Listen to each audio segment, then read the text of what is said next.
John Grace, President, Investors Advantage. The Money Doctor is in.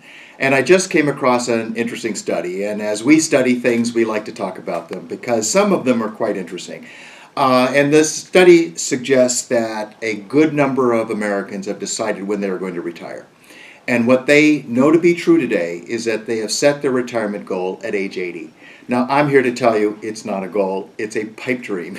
It's a hope, okay? In other words, they're not prepared at 60, 65, 70, so they just go, well, we'll just kick that off out into the future, and hopefully by that time we'll have enough money.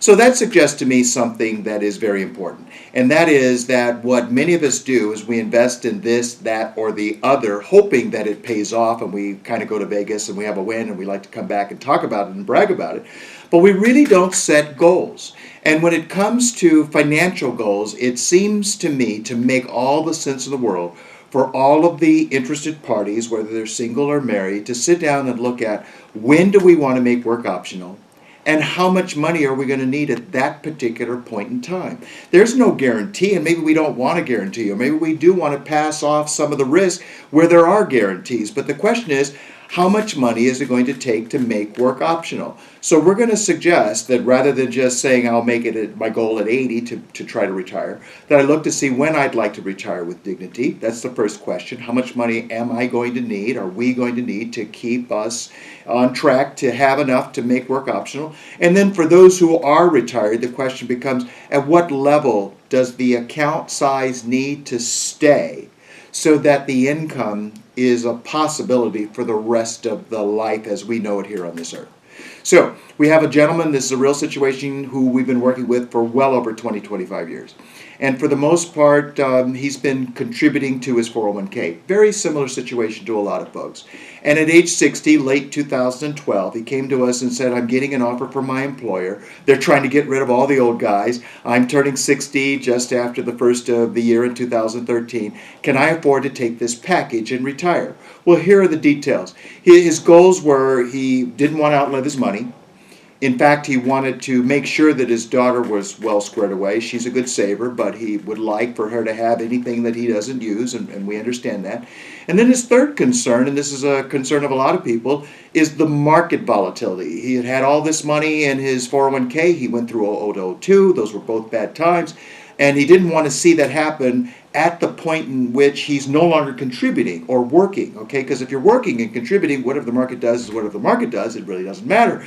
But when you have to live off this money, it becomes more important to make sure that we honor, certainly diversification, but a higher authority, and that is preservation of principle.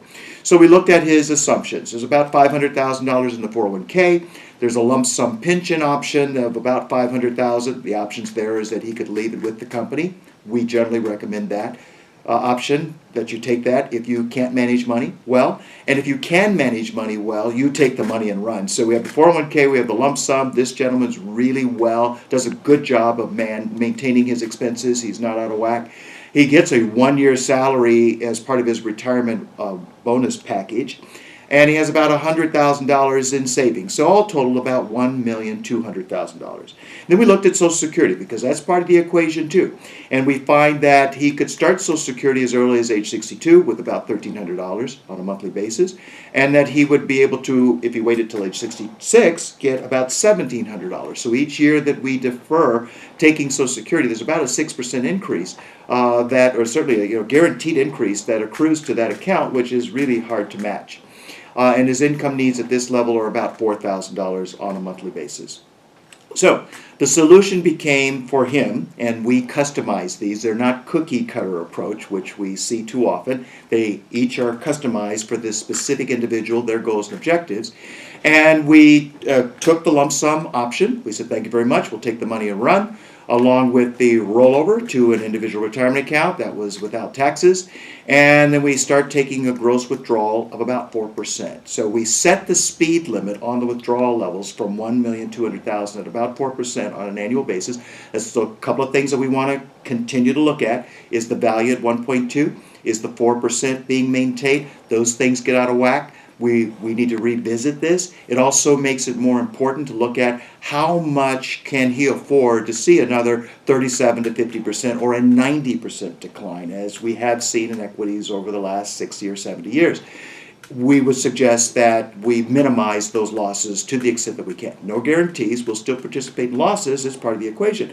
But perhaps when the market's off 37 to 50 or 60 or more, if we can limit the losses in his portfolio to, let's say, 20%, it keeps him in the game. It keeps him in the money. So now he has a number that he can evaluate, he can pay attention to relative to everything. But most importantly, he's no longer concerned or certainly not worried about market went too high, market went too low. He's, as long as his level stays at about $1.2 million and he withdraws at about 4%, longevity will not take away what he has spent a lifetime to achieve, and will be maintainable and be able to pass on to his daughter.